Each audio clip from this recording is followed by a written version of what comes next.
الأنبياء والمرسلين وعلى آله وأصحابه أجمعين أما بعد فأعوذ بالله من الشيطان الرجيم بسم الله الرحمن الرحيم يا أيها الذين آمنوا كتب عليكم الصيام كما كتب على الذين من قبلكم لعلكم تتقون آمنت بالله صدق الله مولانا العلي العظيم وصدق رسوله النبي الكريم الأمين ونحن على ذلك لمن الشاهدين والشاكرين والحمد لله رب العالمين الصلاة والسلام عليك يا رسول الله الصلاة والسلام عليك يا حبيب الله الصلاة والسلام عليك يا نور الله الصلاة والسلام عليك يا رحمة للعالمين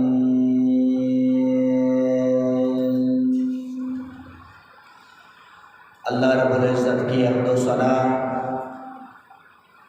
اسی کے پیارے حبیب حضرت احمد مجتبیٰ سیدنا محمد رسول اللہ صلی اللہ علیہ وسلم جی کی دربار عالیہ میں ہدیہ درود و تبریک پیش کرنے کے بعد عزیزان محترم اللہ رب العزت کے کلام قرآن کریم فرقان حمید میں سے ایک آیت مبارک کا شرف حاصل کیا ہے۔ دعا ہے خالق کائنات اپنے پیارے حبیب نبی کریم رؤوف الرحیم صلی اللہ علیہ وسلم کے تصدق میں آپ اور ہمیں اس پر عمل کرنے کی بھی توفیق عطا فرمائے۔ عزیزان محترم، جس طرح کہ ماہ رمضان المبارک کا دوسرا جمعۃ المبارک ہے، الحمدللہ علی احسانہ ماہ رمضان المبارک کا پہلا عشرہ کل تک انشاءاللہ گزر جائے گا اور اس کے بعد 2 عشرے باقی ہیں۔ اللہ رب العزت کے بندے خوش نصیب سعادت مند انسان خوش بخت انسان اللہ کے اس پیارے ماہ مقدس ماہ رمضان المبارک کی برکتیں رحمتیں اور اس کی فیوزات سے مستفید ہو رہے ہیں۔ دعا ہے خالق کائنات اپنے پیارے حبیب کے صدقے آپ اور ہمیں ماہ رمضان المبارک کی سعادتیں نصیب فرمائے۔ عزیزان محترم، روزے اس ماہ مقدس میں رکھنا اللہ تبارک و تعالیٰ نے آپ اور ہم سب پر فرض فرمائے۔ اللہ تبارک و تعالیٰ نے آپ اور ہم سے پہلی امتوں پر بھی فرض فرمائے۔ انہی کی طرح امت مصطفیٰ صلی اللہ علیہ وسلم پر بھی خالق کائنات نے روزے فرض فرمائے، اور روزہ رکھنا ہر مسلمان عقل مند بالغ سمجھدار سب پر فرض ہے۔ اللہ کی طرف سے یہ عطا کردہ امانت ہے۔ سال میں ایک بار انسان کو ماہ رمضان المبارک کی سعادت نصیب ہوتی ہے، اور خوش نصیب انسان ماہ رمضان المبارک کی سعادتوں سے فائدہ اٹھاتے ہیں۔ اللہ تبارک و تعالیٰ نے اپنے قرآن کریم فرقان حمید میں ارشاد فرمایا کہ یا ایھا الذین آمنوا کتب علیکم الصیام، کہ ایمان والو آپ پر روزے فرض کر دیے گئے، جس طرح کہ کما کتب علی الذین من قبلکم، جس طرح کہ آپ سے پہلی امتوں پر بھی فرض کر دیے گئے تھے، اور اسی طرح اللہ تبارک و تعالیٰ نے آپ پر بھی روزے فرض فرمائے اس امید پر کہ آپ تقوی والے بن جاؤ اور پرہیزگار بن جاؤ، متقی بن جاؤ۔ میرے محترم دوستو کہ رمضان المبارک کی روزہ فرض ہونا، اللہ تبارک و تعالیٰ نے حضرت آدم علیہ السلام پر بھی روزے فرض فرمائے، انہیں کی امت پر بھی فرض فرمائے، حضرت نوح علیہ السلام پر بھی روزے فرض فرمائے اور انہیں کی امت پر بھی فرض فرمائے، حضرت داؤد علیہ السلام پر بھی روزے فرض ہوئی اور انہیں کی امت پر بھی فرض ہوئے، حضرت عیسیٰ علیہ السلام پر بھی روزے فرض ہوئے اور انہیں کی امت پر بھی فرض ہوئے۔ اسی طرح نبی کریم رؤوف الرحیم صلی اللہ علیہ وسلم پر بھی روزے فرض ہوئے اور آپ اور ہم امت مسلمہ، امت مصطفیٰ صلی اللہ علیہ وسلم پر بھی روزے فرض ہوئے۔ مگر یاد رکھ کہ اللہ تبارک و تعالیٰ کی اس آیے مبارک قرآن کریم کی روشنی میں جس طرح کہ آپ پر روزے فرض ہوئے ہیں، جس ترتیب سے سال میں ایک بار 30 روزے یا 29 روزے آپ پر فرض ہوئے، مگر آپ سے قبل جو امتیں اور گزر گئی، امت موسیٰ علیہ السلام یا امت عیسیٰ علیہ السلام یا اور انبیاء کرام، دیگر انبیاء کرام کی امتیں گزر گئی، آپ کی طرح ان پر روزے فرض نہیں، بلکہ کچھ اس میں تبدیلی تھی۔ وہ اس طرح تھا کہ حضرت آدم علیہ السلام پر سال میں تو اپنے مقام پر، مگر ہر مہینے کی 3 تاریخیں حضرت آدم علیہ السلام پر روزے فرض تھے اور اسی کے امت پر بھی فرض تھے۔ وہ 3 تاریخیں کون سی تھیں؟ چاند کی 13 تاریخ اور 14 تاریخ اور 15 تاریخ کو اللہ رب العزت نے حضرت آدم علیہ السلام اور ان کی امت پر اللہ تبارک و تعالیٰ نے ہر ماہ کی چاند کی 3 تاریخوں پر روزے فرض فرمائے۔ پھر اس کے بعد حضرت نوح علیہ السلام پر سال میں پورے سال میں روزے رکھتے تھے، پھر آپ پورا سال گزارتے، پورا سال روزہ رکھتے، تو عزیزان محترم ان کی امت پر بھی اسی طرح فرض ہوئے۔ اس کے بعد حضرت داؤد علیہ السلام پر اور ان کی امت پر اس طرح روزے فرض تھے کہ ایک دن بغیر روزے رہتے تھے اور ایک دن آپ روزہ رکھتے تھے۔ ان کی امت بھی ایک دن روزے کے ساتھ رہتی تھی اور ایک دن بغیر روزے کے رہتی تھی۔ حضرت داؤد علیہ السلام کی پوری زندگی مبارک اللہ رب العزت کی بندگی میں اس طرح گزری۔ میرے عزیزوں، میرے محترم، حضرت عیسیٰ علیہ السلام پر اور ان کی امت پر روزے اس طرح فرض ہوئے کہ ایک دن روزہ رکھتے تھے، 2 دن آپ روزے نہیں رکھتے تھے، یعنی 2 دن چھوڑ کر تیسرے دن آپ روزہ رکھتے تھے، یعنی پورا سال اس طرح گزارتے تھے۔ مگر قربان جائیں نبی کریم رؤوف الرحیم صلی اللہ علیہ وسلم پر اور ان کی امت کے شان اور منصب پر کہ اللہ تبارک و تعالیٰ نے ارشاد فرمایا کہ اے میرے محبوب، میں نے آپ پر جو روزے فرض فرمائے آدم علیہ السلام کی طرح نہیں، داؤد علیہ السلام کی طرح نہیں، ابراہیم علیہ السلام کی طرح نہیں، عیسیٰ علیہ السلام کی طرح نہیں۔ اے میرے محبوب، میں نے جو آپ پر روزے فرض فرمائے سال میں 12 مہینے ہیں اور ان 12 مہینے میں سے 11 مہینے چھوڑ کر میں نے آپ کو 12واں مہینہ جو ماہ رمضان المبارک عطا فرمایا، اس ماہ رمضان المبارک کے روزے رکھنا آپ پر اور آپ کی امت پر میں نے فرض فرما دیے۔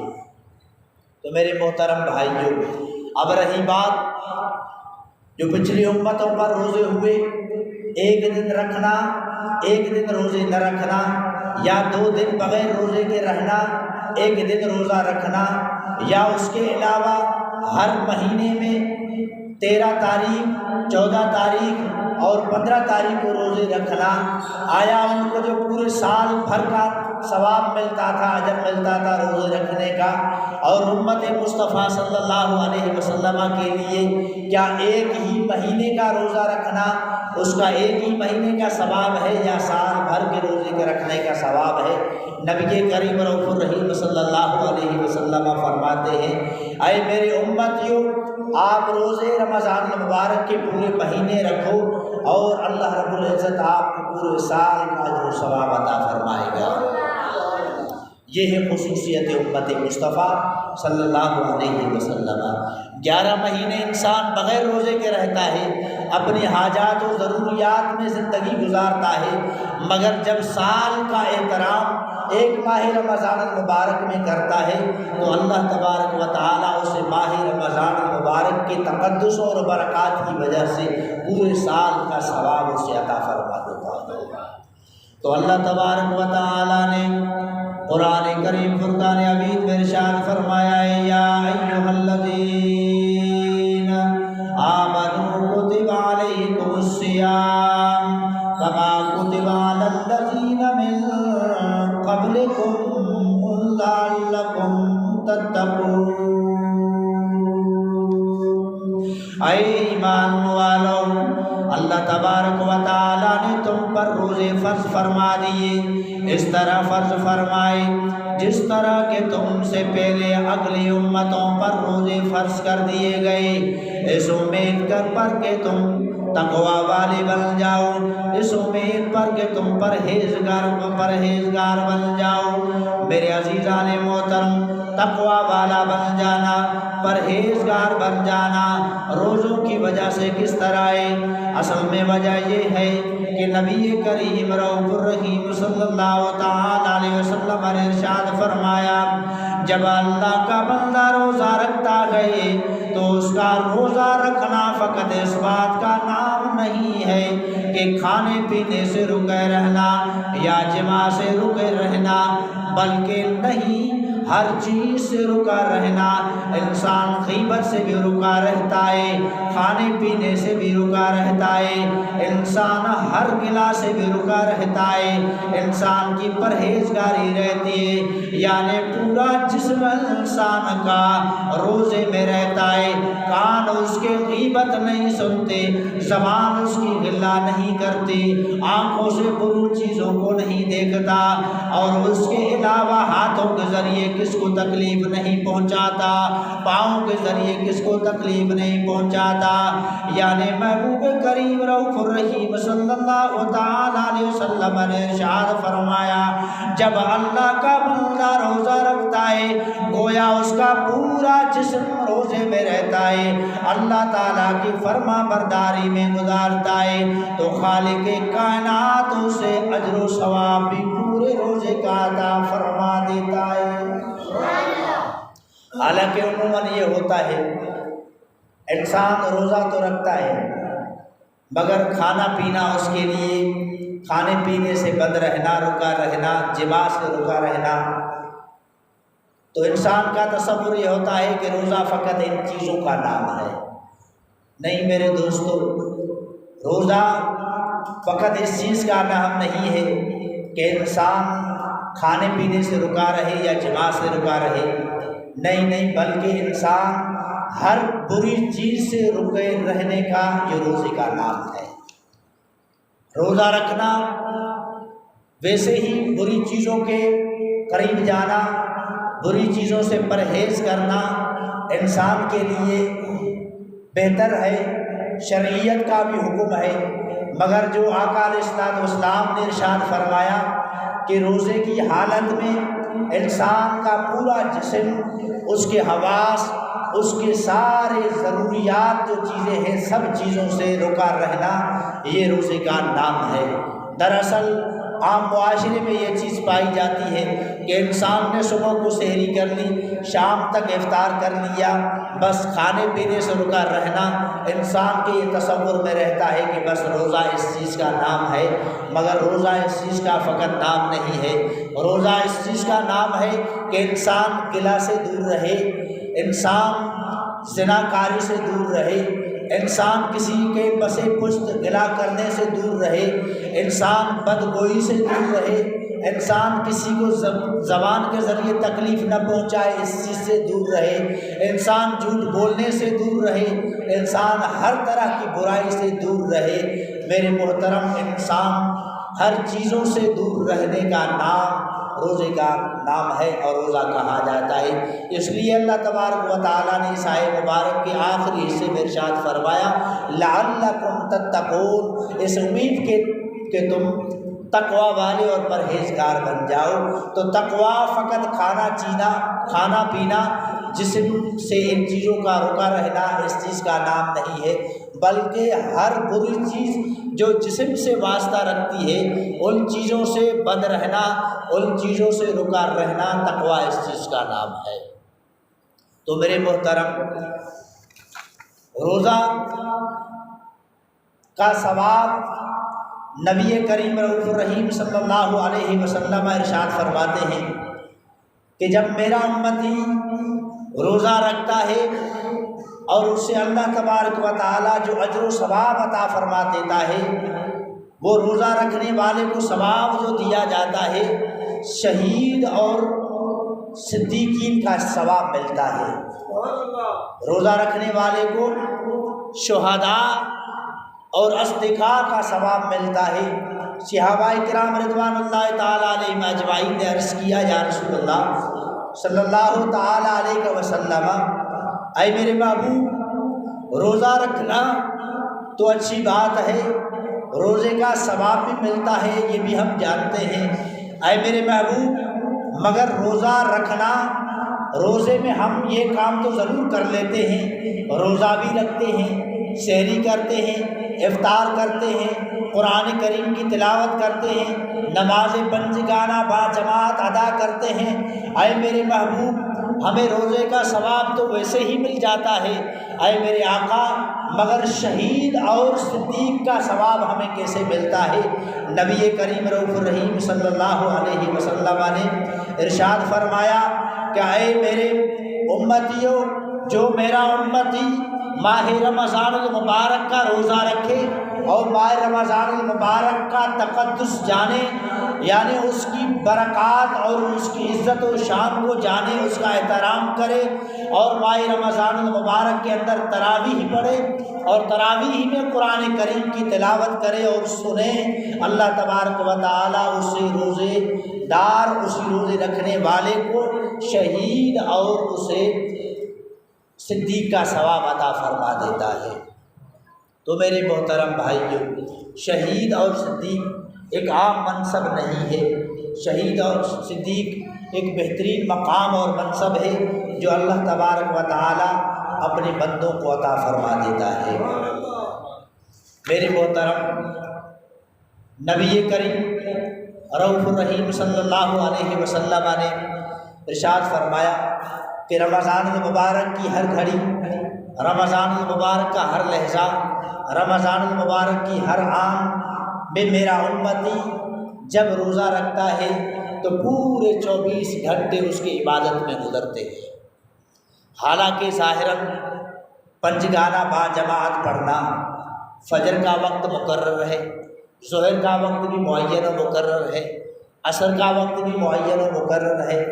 اور اسی طرح مغرب کا بھی وقت معین ہے، عشاء کا وقت بھی معین ہے، تو پھر 24 گھنٹے عبادت میں رہنا یہ کیسے؟ آقا علیہ الصلوۃ والسلام نے ارشاد فرمایا کہ جب میرا امتی صبح کو سحری کرتا ہے، جب سحری کر کے نماز فجر ادا کرتا ہے، اس کے بعد پورا دن اس کا روزے کی حالت میں گزرتا ہے، تو خالق کائنات اسے گویا تقریباً 12 گھنٹے یا 11 گھنٹے دن کے گزرتے ہیں، اللہ رب العزت اسے اسی کی وہ عبادت میں شمار فرما دیتا ہے۔ فرمایا جب افطاری ہوتی ہے، افطار بندہ کر لیتا ہے، تو افطار کے انتظار میں بیٹھنا بھی یہ عبادت میں شامل کیا جاتا ہے۔ اور آقا علیہ الصلوۃ والسلام نے ارشاد فرمایا جب افطار ہو جائے پھر نیک بخت انسان، خوش بخت انسان نماز عشاء کے لیے انتظار میں رہتا ہے کہ اب افطار تو میں نے کر لیا، سکون حاصل کر لیا، اب نماز عشاء کی اذان ہو جائے اور میں نماز عشاء پڑھوں اور تراویح پڑھوں، قرآن کریم کی تلاوت سنوں یا قرآن کریم کی تلاوت کروں۔ میرے آقا نے ارشاد فرمایا یہ پورا مسلسل اس کا عبادت میں لمحہ گزرتا آتا ہے۔ جب نماز تراویح مکمل ہو جاتی ہے، وتر واجب پڑھ کر دعا کر لیتا ہے یا سورہ ملک کی تلاوت کرتا ہے یا سنتا ہے، اس کے بعد جب میرا بندہ، میرے محبوب نے ارشاد فرمایا، اللہ رب العزت ارشاد فرماتا ہے، جب میرا بندہ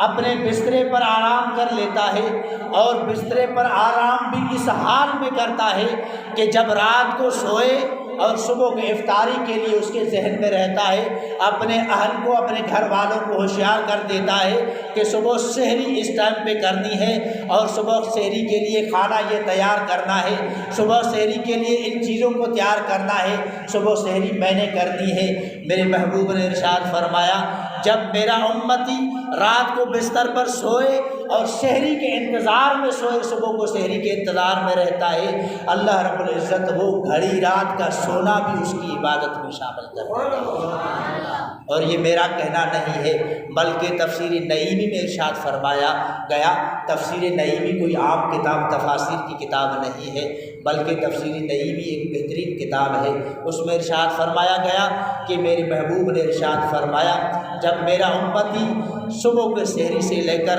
آنے والی سحری تک سحری کے انتظار میں رہتا ہے، 5 گانا باجماعت نماز بھی ادا کر لیتا ہے، اور ساتھ ساتھ اس کے اندر اپنے روزی کے کاروبار کے معاملات کو بھی حل کر لیتا ہے، اپنے افطار بھی کر لیتا ہے، نماز تراویح بھی پڑھ لیتا ہے، قرآن کریم کی تلاوت بھی سنتا ہے، اور اس کے بعد جب آرام میں سوتا ہے، میرے محبوب نے ارشاد فرمایا تو اس کے وہ لمحات بھی عبادت میں گزرتے ہیں،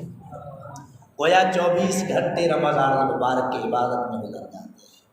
حالانکہ ہماری ان باتوں کی طرف نظر نہیں ہوتی، ہم تو یہ سوچتے ہیں بس صبح کو سحری کر لیں، شام کو افطار کر لیں گے، انتظار یہی ہوتا ہے بس کھانا ہے پینا ہے، بس نماز آ گئی تو پڑھ لیتے ہیں۔ ہمارا تصور کیونکہ محدود ہے، عقل محدود ہے، تو اپنے عقل کے اعتبار سے ان چیزوں کو جان لیتے ہیں، مگر عقل ہماری تو چھوٹی ہے، اللہ کی رحمت بڑی ہے،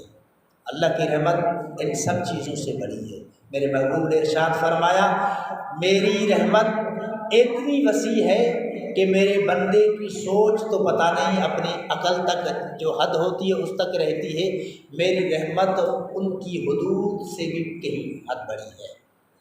اللہ تبارک و تعالیٰ نے ارشاد فرمایا ہے، ان رحمتی وسعت غضبی، حدیث قدسی ہے، اے میرے بندو، میری رحمت میرے غضب سے کہیں زیادہ ہے، سے بہت بڑی ہے، وسیع ہے۔ تو اللہ کی معاذ اللہ کے غضب کا اندازہ کسی نے آج تک نہیں لگایا کہ اللہ اپنے بندوں پر کتنا ناراض ہوتا ہے۔ جب اللہ کا بندہ اللہ کی نافرمانی کر لیتا ہے تو اللہ اپنے بندوں پر کتنا ناراض ہوتا ہے اور کتنا برہم ہوتا ہے، کتنا اپنے بندے پر ناراضگی میں رہتا ہے، اس کا کوئی اندازہ نہیں ہے۔ پھر میرے اللہ رب العزت نے ارشاد فرمایا، اور میرے محبوب نے ارشاد فرمایا کہ اللہ کی جتنا غضب اور ناراضگی وسیع ہے، اس سے کہیں حصے پتہ نہیں اربوں ہوں، کروڑوں ہوں، میں آپ کے حساب سے کہہ رہا ہوں، اپنے عقل کے اعتبار سے کہہ رہا ہوں، اللہ تبارک و تعالیٰ کی رحمت اس سے بھی کہیں حصے بہت بڑی ہے۔ کیونکہ اللہ کی رحمت، جب اللہ کی ذات کا کوئی احاطہ نہیں ہے، اللہ کی دنیا کا کوئی احاطہ نہیں ہے، اللہ کی نعمتوں کا کوئی احاطہ نہیں ہے، اللہ کے برکات کا کوئی احاطہ نہیں ہے، تو اللہ کی رحمتوں اور اللہ کی ذات کا احاطہ کوئی کیسے کر سکتا ہے؟ اسی لیے تو کوشش یہ کرنی چاہیے، یہ مہینہ، اور بعض اوقات میں نے لوگوں سے یہ سنا ہے، ہم بھی کہتے تھے بچپن میں جب علم نہیں تھا یا جس چیز کی معلومات نہیں تھی، لوگ یہ کہتے تھے ماہ رمضان المبارک مہمان ہے، اس کا تقدس کرو اور روزے رکھو، اس کا خیال رکھو، ماہ رمضان المبارک مہمان ہے۔ تو میرے محترم، یہ لفظ غلط ہے، مہمان نہیں ہے۔ رمضان المبارک مہمان تب ہوتا جب زندگی میں ایک بار آتا، رمضان المبارک مہمان تب ہمارے لیے رہتا جب زندگی میں ایک بار رہتا۔ ہم نے اپنے آباء و اجداد سے سنا، قرآن کریم کی روشنی میں، احادیث طیبہ کی روشنی میں، کہ رمضان المبارک سال میں ایک بار ضرور آتا ہے، اور وہ ہر مہینہ رمضان المبارک کا پھر کر آتا ہے، مگر ہم یہ دیکھتے ہیں کہ کوئی شخصیات پچھلے رمضان المبارک میں تھی، آج اس رمضان المبارک میں نہیں ہے۔ معلوم یہ ہوا کہ اشخاص بندے آنے والے ہیں، ان کی موت آنی ہے یا جانی ہے۔ ہم مہمان ہیں زندگی میں، ہم دنیا میں آ کر مہمان ہوئے ہیں، رمضان مہمان نہیں ہوا۔ بات سمجھ میں آ رہی ہے؟ ہم مہمان ہیں اس دنیا میں آ کر، اپنی اللہ رب العزت کی بارگاہ میں جانے کے لیے تیاری کرنا ہم پر فرض ہے، کیونکہ جو مہمان ہوتا ہے اپنے سفر کا ساز و سامان تیار اسے رکھنا ہوتا ہے۔ رمضان المبارک ہر مہینے میں اپنی رحمتیں لے کر آتا ہے، ہر مہینے میں اپنی برکات لے کر آتا ہے، ہر مہینے میں اپنے فیوزات لے کر آتا ہے۔ کبھی ایسا نہیں ہوا کہ رمضان المبارک اس سال آیا تو معاذ اللہ 20 دن آیا اور اگلے سال آئے گا تو 10 دن آئے گا، یا اگلے سال میں آئے گا ہی نہیں، پھر 1 سال آیا یا 1 سال نہیں آیا، اس طرح کبھی نہیں ہوا۔ صدیاں گزر گئی، سال گزر گئے، انسانوں کی زندگیاں گزر گئی، رمضان المبارک کا ہم نام سنتے ہی آ رہے ہیں کہ رمضان المبارک آئے گا انشاءاللہ العزیز شعبان المعظم کے بعد۔ اس طرح تو ہم نے سنا ہے، مگر کبھی رمضان المبارک کے دنوں کو ہم نے کم نہیں دیکھا، کبھی رمضان المبارک کے ہم نے ایام کو کم نہیں دیکھا۔ ہاں یہ دیکھا کہ کوئی شخصیات پچھلے رمضان المبارک میں موجود تھی، اس سال میں ان کا وصال ہو گیا، وہ اللہ کو پیارے ہو گئے، اللہ سے ملاقات کر لی۔ تو معلوم یہ ہوا ہم مہمان ہوئے۔ رمضان المبارک ہمارے لیے ہر طرح ہر سال مہینے میں رحمتیں لے کر آتا ہے، تو ہم مہمان ہیں۔ تو آپ کو پتہ ہے جب مسافر سفر کر لیتا ہے، سب سے پہلے اس کو اپنا ساز و سامان تیار رکھنا ہوتا ہے، اور پھر منزل کا بھی احاطہ اس کے ذہن میں ہوتا ہے۔